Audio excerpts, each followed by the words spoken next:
Kamusta mga kaibigan? Welcome to Josh Friends, where faith meets friendship and inspiration is just a conversation away. This is Reverend Migs Ramirez, and today we are joined by a special guest who's ready to share some words of wisdom from your favorite books and songs from Jesuit Communications. This might just be exactly what you need to hear. So, sit back, relax, and let's dive into another episode of heartwarming stories and uplifting messages. Are you ready? Let's go! Magandang araw po sa inyong lahat. Ako po si Mir de los Santos, current Director ng Office for Mission and Identity sa Ateneo de Manila University. Sa paparating na Semana Santa, may isang tanong na laging sumasagi sa isip ko. Paano ba natin mas malalim na mararanasan ang kahulugan ng krus sa ating buhay? Siyempre, kasi yung krus bahagi talaga ng kwento at karanasan ng Semana Santa, di ba? Pero lalo na ngayon siguro 'no, kung kailan ang daming ingay, ang daming distractions. Ako rin kasi, to be honest, madaling ma-distract minsan. In fact, noong nag-aaral ako sa Fordham University sa New York, nag-MA po ako ng International Political Economy and Development. Kahit parang hindi ka panipaniwala 'no.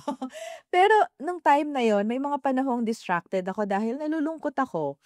Nami-miss ko yung pamilya ko, alam kong malayo ako sa mga malalapit na kaibigan, at siyempre nawala sa akin yung mga iba kong nakasanayan. May mga panahong naglalakad ako sa mga kalye ng Manhattan na parang ang bigat-bigat ng mga hakbang ko. Hindi dahil sa pagod, pero dahil sa nalulungkot ako at to be honest again 'no, parang nangungulila talaga. And during those times and other moments in my life, parang alam ko yung pakiramdam ng may krus akong dinadala. It would have been good to be introduced to a collection of songs that could have helped me cope with such feelings. And ngayon, I'm happy to know that there is this album, Behold the Cross, from the Jesuit Music Ministry, which can deepen my understanding of the cross of Christ and even my own crosses. May songbook nga rin to. Alam nyo, as someone who loves music, who sometimes performs as a singer, naks, yan. But there's something profoundly moving about setting the story of our salvation to melody. Ang music, hindi lang pumapasok sa isip pero talagang direktang tumatatak sa puso.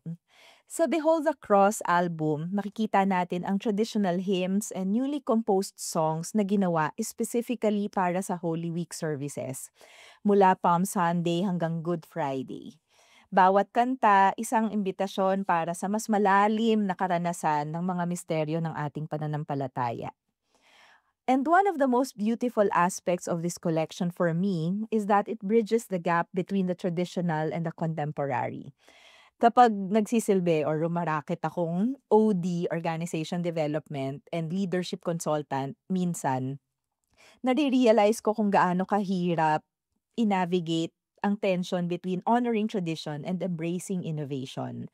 Pero dito sa koleksyong ito, nakita ko how seamlessly both can coexist with each other, the old and new, giving life to one another. May isang particular na linya from the introduction that struck me deeply. As we are enfolded by the love of Christ, may we also commit to help our brothers and sisters carry their crosses and ease their burdens. Ang lalim, no? Tsaka ang ganda. Pero sa totoo lang, yan yung isang guiding principle na sinusubukan ko, subok pa lang, na isabuhay sa trabaho at sa gawain ko in leadership formation and formation in general. Dahil ang tunay na leader, ang tunay na tao, no? We have Christ as our example na alam nating pwedeng mahirap ang pagpasa ng krus, pero tatanggapin pa rin 'to.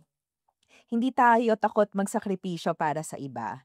And sa totoo lang, isa rin yan sa mga essence ng heroic leadership na sinusubukan din naming ituro sa Heroic Leadership Philippines at sa iba pang formation programs na kinasasangkutan at sinasalingketan ko.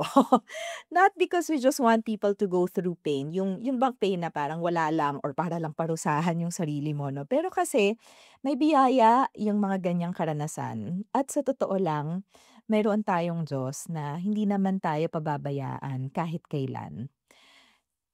I'm not really comfortable, with talking about myself. Pero sige, kukuwento ko na rin na sa totoo lang minsan napapa-reflect ako. Bakit nga ba tayo natatakot sa krus? Siguro dahil hindi natin 'to masyadong gets 'no, hindi natin naiintindihan yung kahulugan talaga nito. Hindi natin nakikita yung pag-ibig na nasa likod nito.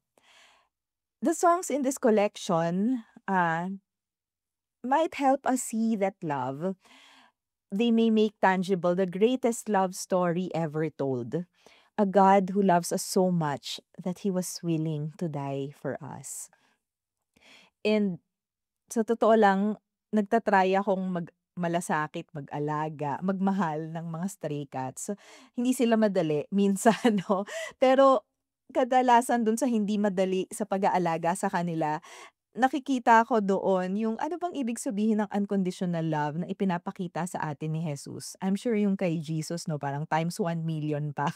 Pero alam mo yung pag-ibig na gano'n, yung walang hinihinging kapalit, walang kondisyon, yung buong pusong nagmamahal lang.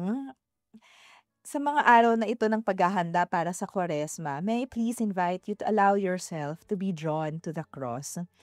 Let these songs in the album sana 'no, sana this album, Behold the Cross, may these songs accompany you in your journey. Hayaan nating ang mga melody at lyrics yung gumabay sa atin towards a deeper understanding of God's unfathomable love. Kung naghahanap po kayo ng paraan para ma-inspire ngayong papalapit na Kwaresma or ngayong Kwaresma na 'no, at leading closer into Holy Week, I highly recommend getting a copy of Behold the Cross. It may just transform, pero sige bigyan natin ng posibilidad 'no. It may transform how you experience Holy Week. Please visit Jescom exclusives at jescom.ph/Josh para makakuha po ng kopya ninyo. At by the way, this month, ang Josh Friends Podcast ay nagfi-feature ng women's voices. The whole month, papakinggan natin ang mga kwento at inspirasyon mula sa ating mga kababaihan. Sumama po kayo sana sa aming special series na ito. Lahat ng reflections at excerpts dito will be inspired by products for the Lenten season. So let us all contemplate the mystery of God's great and minsan talagang difficult to understand na love as we behold the cross together. Maraming salamat po sa pakikinig, pinagpapala at pagpapalain pa tayo ng Diyos. Maraming salamat, kaibigan. That wraps up another episode of Josh Friends. I hope today's reading touched your heart and gave you something to reflect on. Remember, you can find the full text of what we shared today, along with many other inspirational resources, at the Jescom online shop. Until next time, this is Reverend Migs Ramirez reminding you that you are never alone on your journey of faith. Paalam at ingat mga kaibigan!